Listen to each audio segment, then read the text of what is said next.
You have something huge coming up, which is a documentary about P. Diddy, Puff Daddy, P. Diddy. Yeah. Did he do it, right? I know he did it. You've been heavy on social media talking about it. He did it.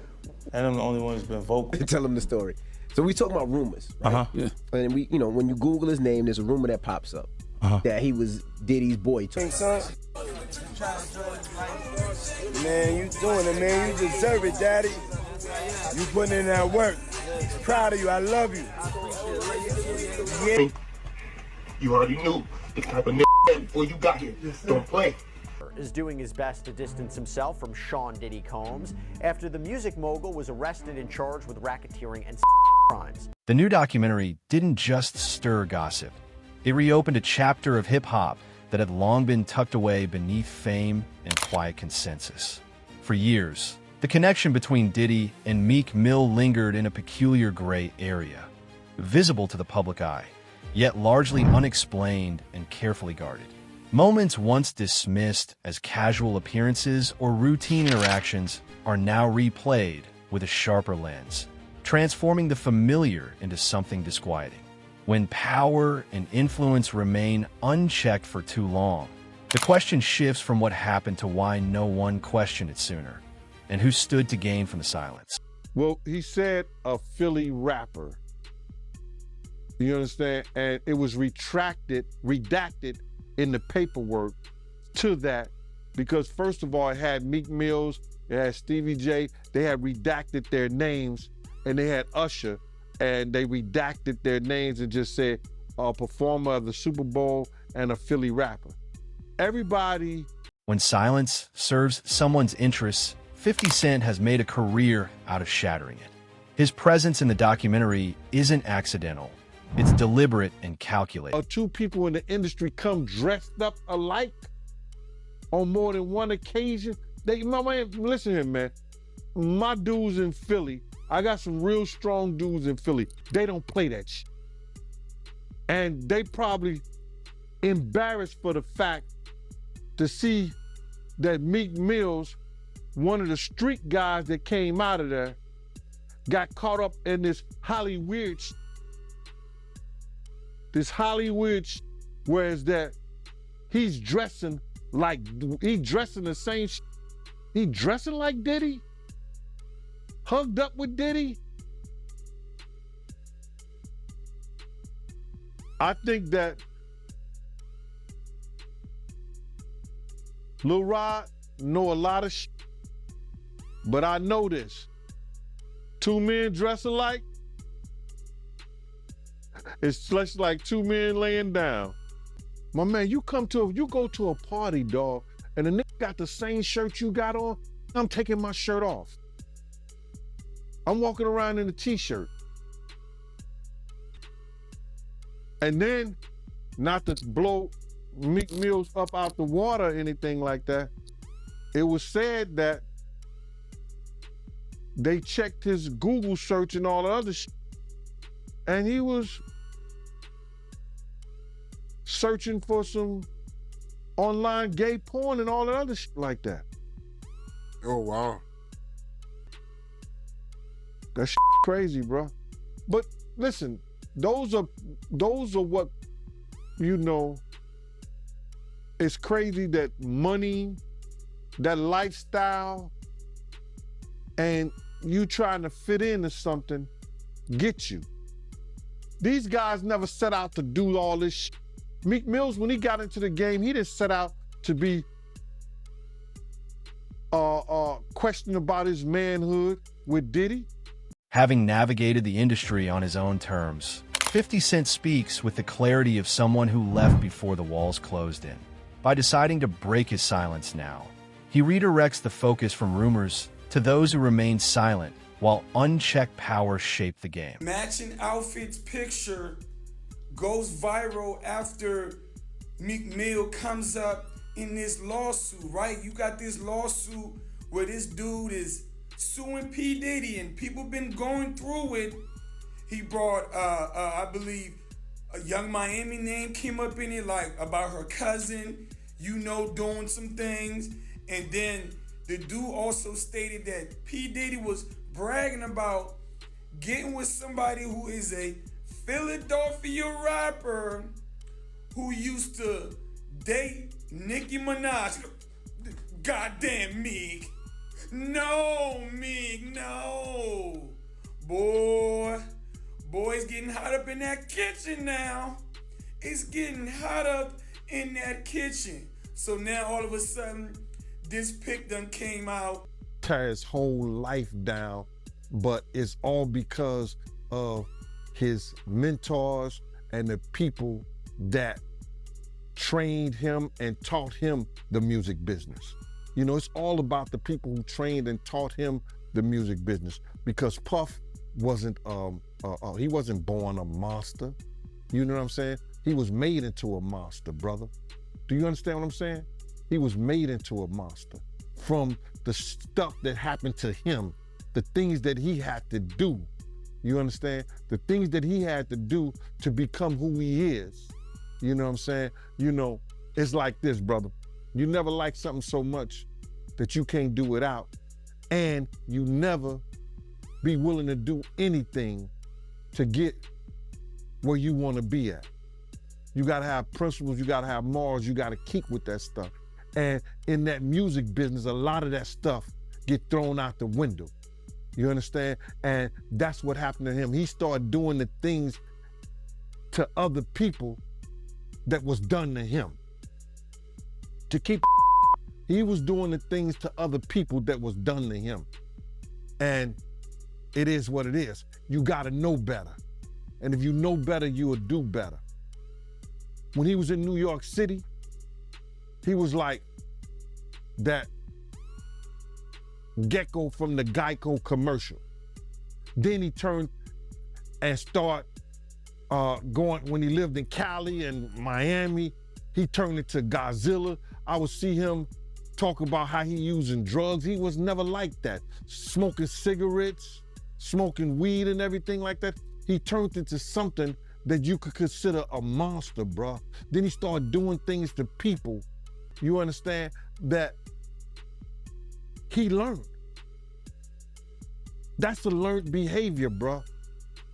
Now, I'm not saying that he may have been doing a couple of things here and there with women, stuff like that in New York, but the things that they're talking about that he was doing, bringing in prostitutes to have sex with his girl and all that stuff like that, that was some crazy stuff to me, man. So I'm just looking at this whole thing, man, and you had asked me, and we don't have these conversations like most people do. We're gonna go back and you're gonna tell me what, we're gonna talk about this. You said, I'ma ask you how you feel, bro. I don't want no man to ever go to jail and be leaving their kids behind, be leaving their family behind. You understand? But some dudes belong in jail based on what they do and how they do it. We know that to be true. And it's just this situation, man, when they get down to all the facts. Meek Mill occupies the heart of the story, not as someone on trial, but as a complex figure navigating constant scrutiny. His journey has been defined by power, authority, and a need to survive, from the streets to the courtroom, and all the way to the industry's boardrooms. The documentary hints that his closeness to influence wasn't a shield, but a source of pressure, where success comes with unspoken rules that are always expected, never written. In hip-hop, loyalty often insists on silence long after the cheers have faded. Because you as a man, if you know you ain't do nothing and you ain't got no problem with nothing and you sure with yourself, you don't give a what nobody else say. Why you gotta hire somebody that you wanna make sure or prove to somebody else that you and Diddy didn't have a relationship when you know within yourself you didn't have a relationship with him? Tell him, give me that 100,000. I'll tell everybody, Meek Mills ain't do shit with Diddy. And make sure everybody know that. Don't make no sense as a man. They talked about Jesus Christ. What are you worrying about what they say about him? Do you think maybe he just wants to know what the feds know about him? The feds gonna let them know anyway. when Diddy gets discovery, if he lets this go to the point whereas that whatever the feds is charging him with, they have to give discovery. Now, they don't have to give and show everybody what's on those tapes. You understand what I'm saying? And those tapes could be locked up and sealed away for a very long time. But whatever they charge with, they're gonna give the defense team the discovery. And if it's seen that somebody is there doing something that appears to be illegal, and he's a part of that, it'll be in the discovery. From what I understand, the feds are real tricky. It's not like the state where they let you know everything ahead of time. Like, a lot of this stuff you might not even know up until right before the trial starts. They can't produce it still, bro. If in fact he's being charged with something, that's where you have your good lawyers tell the judge, nah, Your Honor, we didn't get that.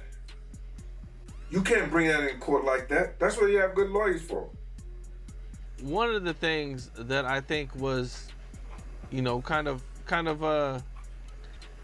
of just didn't understand it, but they're saying that Diddy is facing asset forfeiture.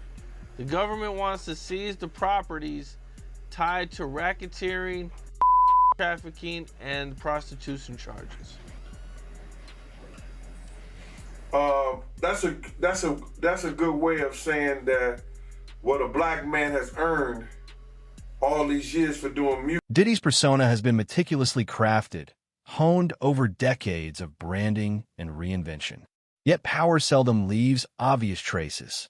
Rather than pointing fingers, the documentary examines patterns, behaviors, subtle tones, and the exercise of influence behind closed doors. His composed demeanor amid controversy feels less like self-assurance and more like routine, prompting the unsettling question: did chaos merely trail him, or was it quietly orchestrated by him? I think I told you about that. One time, him and Sarah, and this young girl flew from Atlanta, and and flying from Atlanta, we had this artist with us, right? And we were staying in the presidential suite at the hotel. And this particular artist and Puff, they told me, don't let nobody come in the room. So I said, all right, cool. So I propped my chair by the room door while they went in. So this artist's cousin knocked on the door. So I went to him and I let him in because I knew him, I see his face and everything. I seen his face several times before. He said, yo, I gotta speak to my cousin. And I said to him, I said, well, they busy right now, man, and they told me don't let nobody come in the room. He said, yo, I'm going in the room to get my cousin out.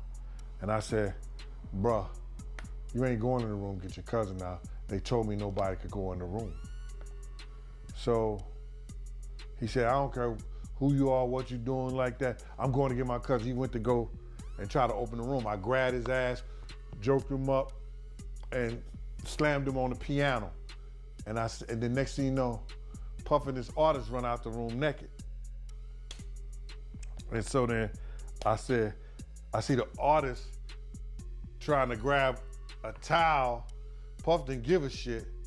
And the artist like, yo, what's wrong? What's going on? What's going on? He like, yo, G, that's my cousin. And I was like, yo, my man, he was trying to get in the room and y'all told me don't let nobody else come in, let nobody come in this room. Jesus Christ gonna have to come take the Puff. No, Jesus gonna have to take the air out my body if anybody comes. The leaked audio didn't invent the story, it validated it. Tone exposed truths that words and denials had long concealed. The unspoken hierarchy, subtle aggression, and private authority at odds with years of public messaging. The recordings changed perception overnight, transforming murmurs into urgent conversation. When language meant for closed rooms goes public, power loses its grip, and reputations must face the world unshielded. My man, I can't judge Meek Mill as a man. I don't know Meek Mill as a person. You understand? And if he wants to say no Diddy, no homo, no this, no that, that's his choice. I know a lot of Phillies dudes and they strong out there, and some of my people are cool with Meek Mill. You understand? People. Some of my people are cool with Meek Mill's people.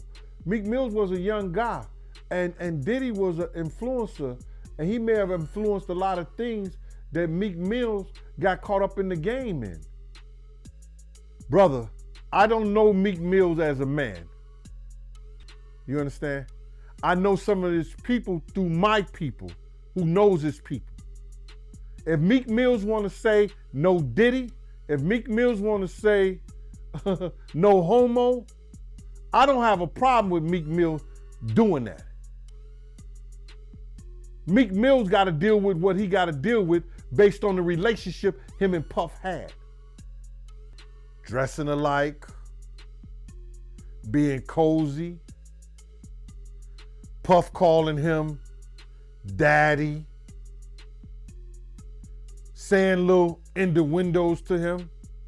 People are looking at that and saying Meek Mill is wrong for saying no Diddy.